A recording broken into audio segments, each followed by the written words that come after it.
ideas about adjusting reeds and making reeds from scratch. For those wanting to make your own reeds, I suggest that you go to the web and visit Vaccaro Information Services. I think you'll see a web link below. There are several reed making books there, and they're all worthwhile. For those of you that want to adjust reeds, I suggest that you use Tom Ridenour's great system of reed adjustment. And that system comes with a book, a CD, and the tools. And I'm going to show you the tools now. Make sure you buy the video, the book, and the reed adjustment tool. This is the best and fastest and easiest method of adjusting reeds that I currently know of. If you do not buy this package, you have robbed yourself. Since the reed is so important and you don't want to waste reeds, it's really worth your time to get this system. I've used it for years. Currently I do more work with knives and files, but certainly I use the system still. And as you can see, my system looks well used, which it is. I'll be showing some basic reed adjustment techniques on this video. However, this is just part of the total understanding of the reed, its care, and the adjustment of the reed. What is the purpose of the reed? Simple question. The purpose of the reed is to vibrate in such a way to enhance a well-designed and well-adjusted mouthpiece. A reed also tones and colors a well-made mouthpiece by the size and the shape and the cut.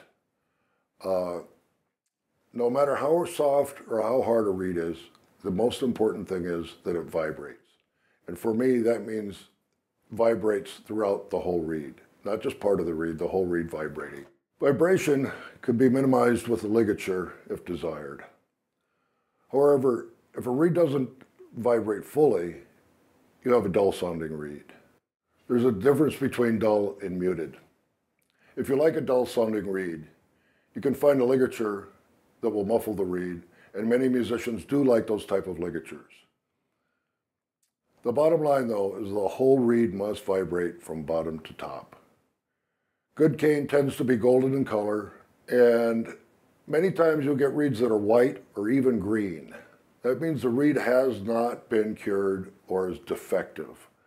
And the problem is some companies make so many reeds and the demand is so high that they don't have time to completely cure their reeds. One of the things I like about the Andreas Eastman reed is that it's always golden in color and always cured to the maximum.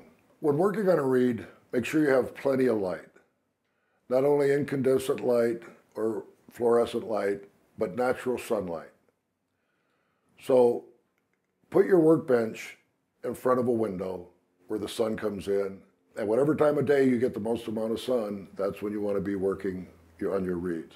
I do assume that you have a reed workbench. I have a reed workbench, and it's mandatory to your regular practice of reed making. Make sure you can see the reed. Using a magnifier of some sort is fine. It's not a weakness on your part. It's to help you see the reed, and you really need to see the reed to work on it. My sight's not perfect. Sometimes I use specialty glasses.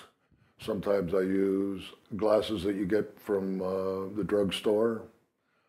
Sometimes I use a magnifier with a light. Sometimes I use a loupe. Of the stock cane that is selected, very little of it is actually used, and I'm talking about a 6-foot span of reed. The section of tube needs to be the size that's appropriate for the reed it's going to be made. So a clarinet reed will be made from a different part of the cane stock than a tenor sax reed, because the reed size needs to be accommodated by the size of the stock. Depending on what part of the tube cane was used and the brand you might use, the cell size in the reed may vary. It's important to know the cell size that you prefer. And when I say the cell size, when you cut a reed, if you suck on it, you'll feel air coming through it. Sometimes a lot of air will come through, sometimes not much air will come through. Now, when we talk about reed making, we'll talk about what to do about that. But still, the size of those holes where the air is coming through, the cells, is important in how a reed vibrates. It's important to know that most reed companies make more than one profile or one cut on their reeds so that they can accommodate different musicians' needs. Some will put more cane in one part of the reed, and others will put more cane in another part of the reed, and most players really have a preference on the kind of cut of reed they like.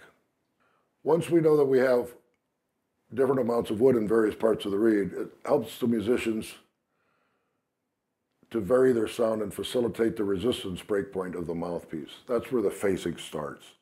You can understand where the breakpoint of the reed is from the mouthpiece very simply and crudely by putting in a piece of paper and seeing where it stops. On this particular mouthpiece, that's where the breakpoint is. You should know which profile you prefer so you know what fits that breakpoint on your mouthpiece. What we know is that the breakpoint will be different on every mouthpiece, and you want to make sure that you have a reed that facilitates that breakpoint.